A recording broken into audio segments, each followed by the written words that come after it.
Welcome to my channel, The World of Science Fiction. Don't forget to like and subscribe to the channel. The wind howled across the icy peaks of Argos, carrying with it a bitter cold that cut to the bone. Lyra huddled against the rocky outcropping, her blue skin standing out starkly against the white snow. She pulled her thin cloak tighter around her shoulders, but it did little to ward off the chill. Tears stung her eyes as she watched the last of the Argon ships disappear into the stormy sky. They had left her behind, deemed too weak to make the journey to their new home. At just 16 cycles old, she was now completely alone on this harsh, unforgiving world. As night fell and the temperature plummeted further, Lyra knew she had to find shelter or freeze to death. Her legs trembled with cold and fatigue as she stumbled through the deepening snow. The wind whipped her long white hair across her face, obscuring her vision. Just when she thought she could go no further, Lyra spotted a dark opening in the mountainside ahead. A cave.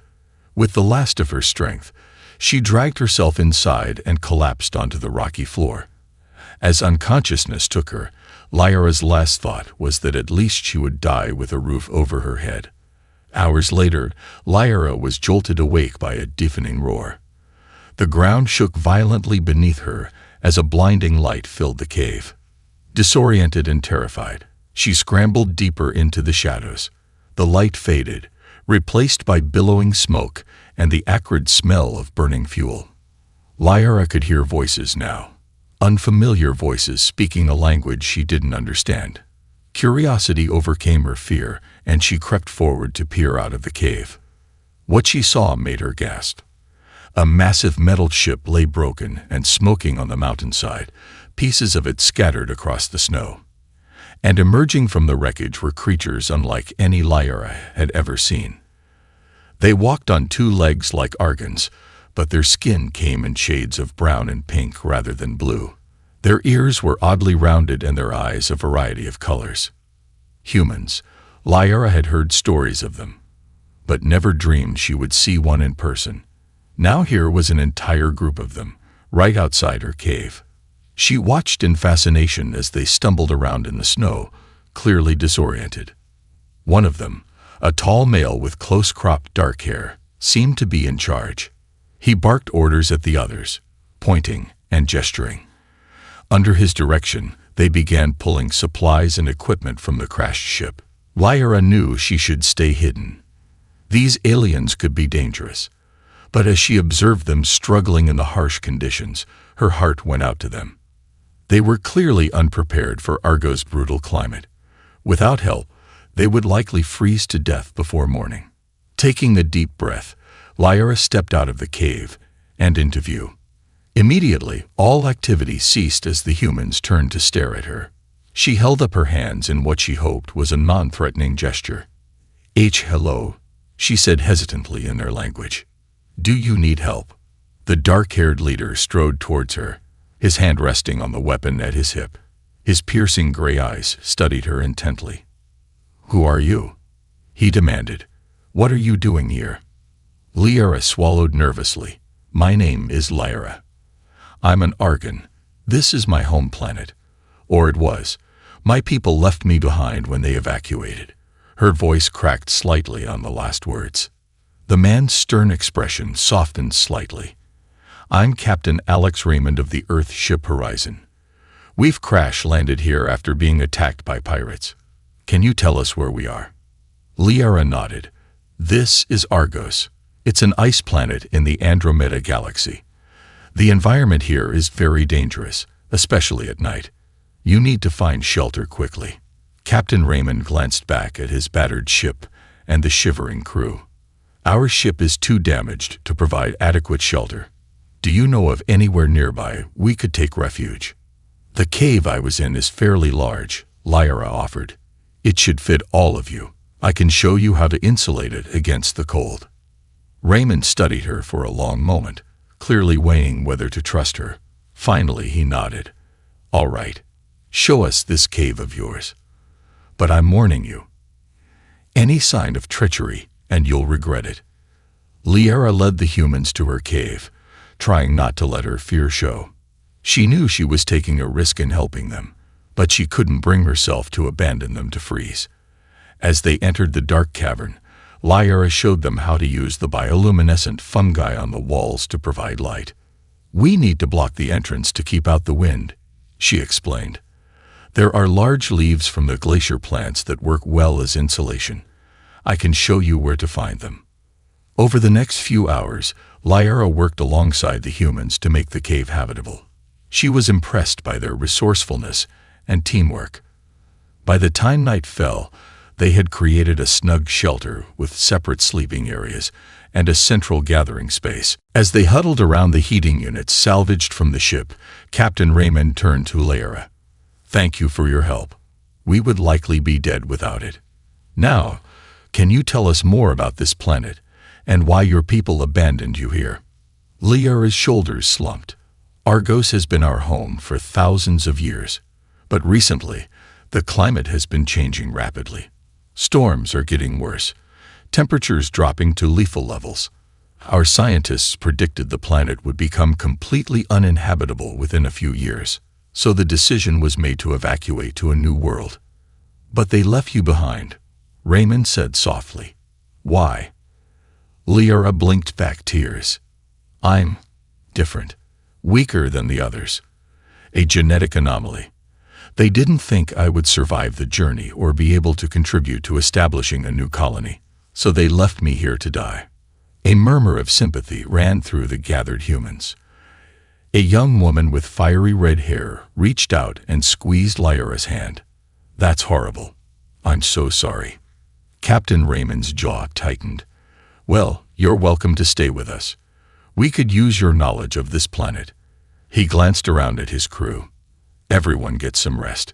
We'll assess our situation in the morning and figure out our next move." As the humans settled in for the night, Lyra curled up in a corner, her mind whirling. In the span of a day, her entire world had changed. She had gone from alone and hopeless to surrounded by strange aliens who seemed to accept her. For the first time since being abandoned, Lyra felt a glimmer of hope. The next few days fell into a routine as the humans worked to salvage what they could from their ship and establish a more permanent camp. Lyra proved invaluable, showing them which local plants were edible and how to avoid the more dangerous predators. She found herself growing close to several of the crew members, particularly Dr. Ilara Chen, the ship's physician. The kind-hearted doctor took Lyra under her wing, teaching her about human culture and customs. "So you've really never left this planet?" Ilara asked one day as they foraged for edible fungi. Lyra shook her head. "No, I've seen images of other worlds, but I've never been off Argos. What's Earth like?" Ilara's eyes took on a faraway look. "It's beautiful. There are vast oceans and lush forests, soaring mountains and sprawling cities. The diversity of life is incredible." She sighed. "I hope we see it again someday." "Do you think you'll be able to repair your ship?" Lyra asked. Ilara's expression turned grim. "Honestly, I'm not sure.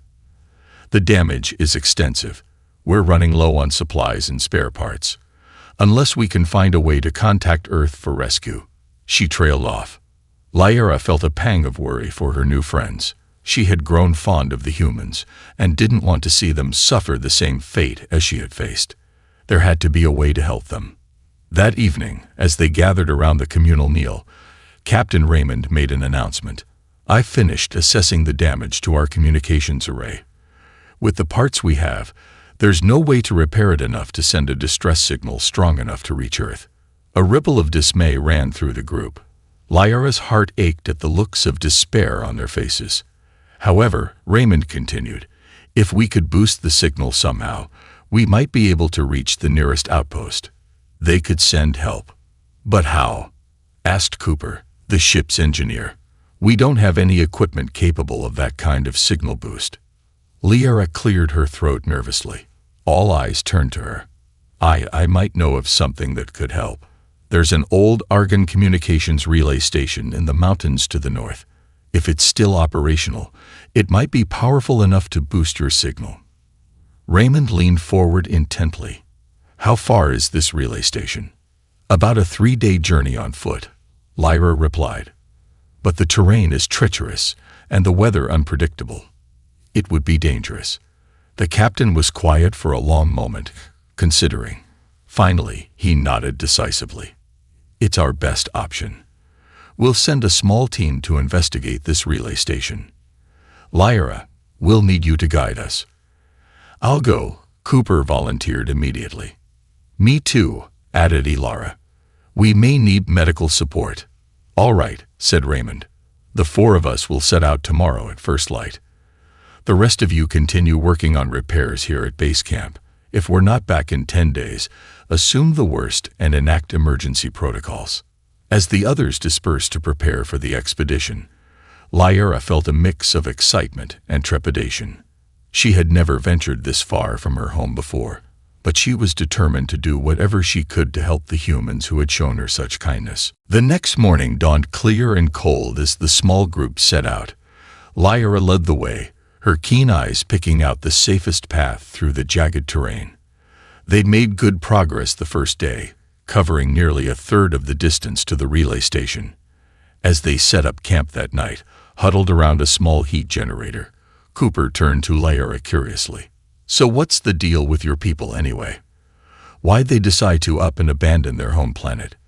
Lyra sighed, poking at the meager rations warming over the heater. It's complicated. Argos wasn't always like this. When I was young, there were vast forests and grasslands. Millions of Argons lived in great cities across the planet. But then the climate began to change. At first it was subtle, slightly colder winters, more severe storms, but it accelerated rapidly. Within a few years, most of the planet was covered in ice and snow. Food became scarce as crops failed. The elders said it was a natural cycle, that things would return to normal. But they didn't. She paused, lost in painful memories. Ilara reached out and squeezed her hand encouragingly. As conditions worsened, our society began to fracture. Lyra continued. There were riots, wars over dwindling resources. Finally, the decision was made to evacuate. But there weren't enough ships for everyone. Only the strongest and most genetically pure were chosen.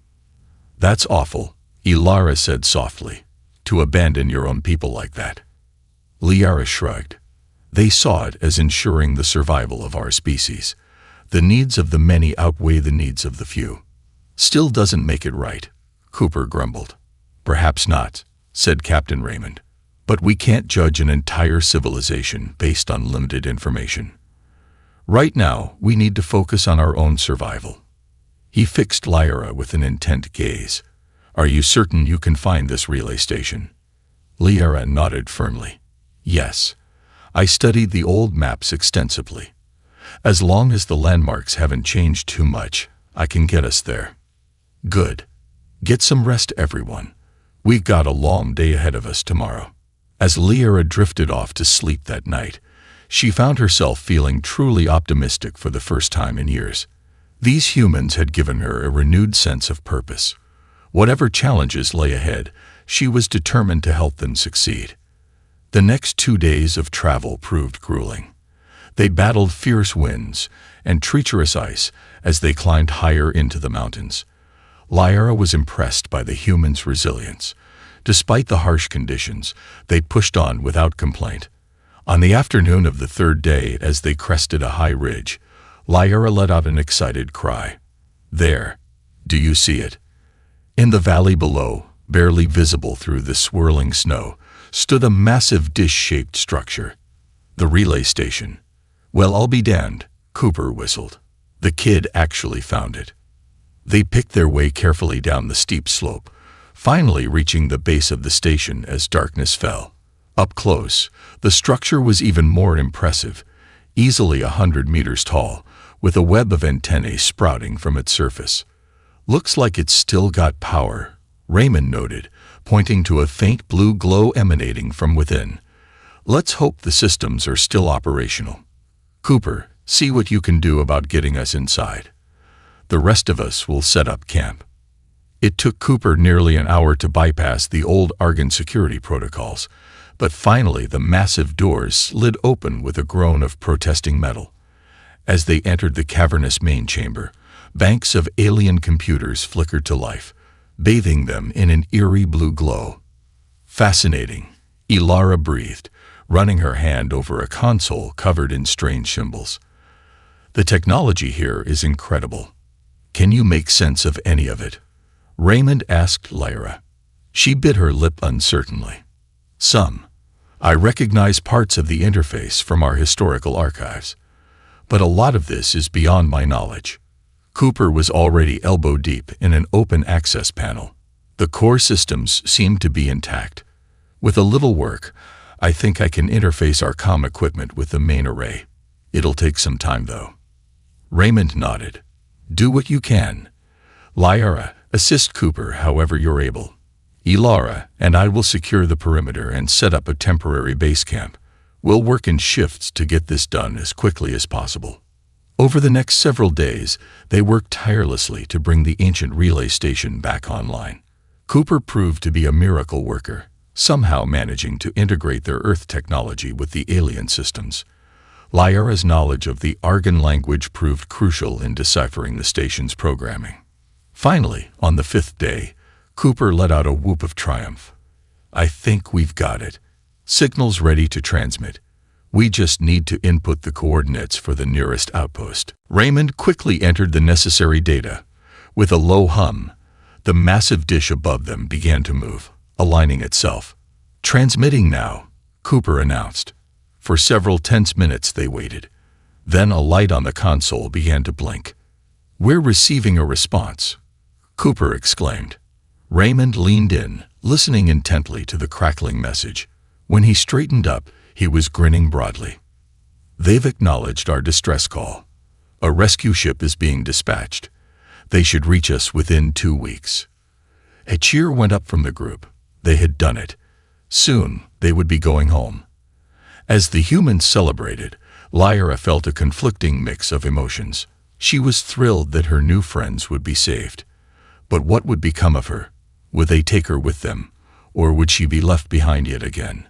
Her worries must have shown on her face, because Ilara came over and put an arm around her shoulders. Hey, what's wrong? Aren't you excited? Lyra tried to smile. Of course. I'm so happy for all of you. I don't know what will happen to me now. Ilara's eyes widened in understanding. Oh, Lyra, you don't think we'd leave you behind, do you? You're coming with us, of course. Really? Lyra stammered. You mean it? Absolutely, Captain Raymond said, joining them. You've more than earned a place among our crew. If you want to come with us to Earth, we'd be honored to have you. Overwhelmed, Lyra burst into tears. The humans gathered around her, offering words of comfort and support. For the first time in her life, Lyra felt truly accepted. She had found a new family. The next 2 weeks passed in a blur of activity. They salvaged what they could from the relay station, preparing for the long journey ahead. Lyra soaked up every bit of information the humans could give her about Earth and their culture. When the rescue ship finally arrived, Lyra felt a mix of excitement and trepidation as she boarded. This would be her first time leaving the surface of Argos. As the ship lifted off, she pressed her face to a window, watching her homeworld shrink away beneath them. The rescue ship, a sleek vessel called the Artemis, was far larger and more advanced than the crashed Horizon. Lyra wandered the corridors in wide-eyed wonder, marveling at the technology that surrounded her. The ship's crew regarded her with curiosity, many never having seen an Argon before. Captain Raymond acted as a buffer, fielding most of their questions and ensuring Lyra wasn't overwhelmed. She's under my protection, he told the Artemis's captain firmly. I expect her to be treated with the same respect as any member of my crew. Over the next few days, as they began the long journey back to Earth, Lyra found herself spending more and more time with Cooper. The engineer's easygoing nature and quick wit put her at ease, and she enjoyed learning about the ship's systems from him. So this plasma converter, Lyra said, peering at a glowing blue tube, it provides power for the whole ship. Cooper nodded, grinning at her enthusiasm. That's right. Converts hydrogen into usable energy. Way more efficient than the old fusion drives. Lyara's brow furrowed. But where does it get the hydrogen from? Surely you don't carry enough fuel for such a long journey. Ah, that's the beauty of it, Cooper said. He launched into a detailed explanation of how the ship's magnetic scoops collected stray hydrogen atoms from space as they traveled. As he spoke, Lyra found herself studying his face, the warm brown of his eyes, the curl of his lip as he smiled. A flutter of an unfamiliar emotion stirred in her chest. She quickly looked away, cheeks flushing a deeper shade of blue. If Cooper noticed her reaction, he didn't comment on it. But Lyra caught him glancing at her more often after that, a thoughtful expression on his face. Meanwhile, Dr. Chen had taken it upon herself to give Lyra a crash course in human biology and culture. They spent hours each day going over everything from basic anatomy to complex social customs. So humans pair bond for life? Lyra asked, fascinated by the concept of marriage. Ilara chuckled. Well, that's the idea. Though it doesn't always work out that way in practice. Relationships can be complicated. Lyra nodded slowly. I think I'm beginning to understand that, she said softly, thinking of her confusing new feelings for Cooper. As the days passed, Lyra found herself integrating more and more with the human crew. She joined them for meals, swapping stories and jokes. She even tried her hand at some of their games, though the rules of poker continued to elude her. The alarms blared through the Artemis, bathing the corridors in pulsing red light. Lyra's heart raced as she followed Cooper to the engine room, her feet barely touching the ground as they ran. All hands to battle stations. Captain Raymond's voice crackled over the intercom.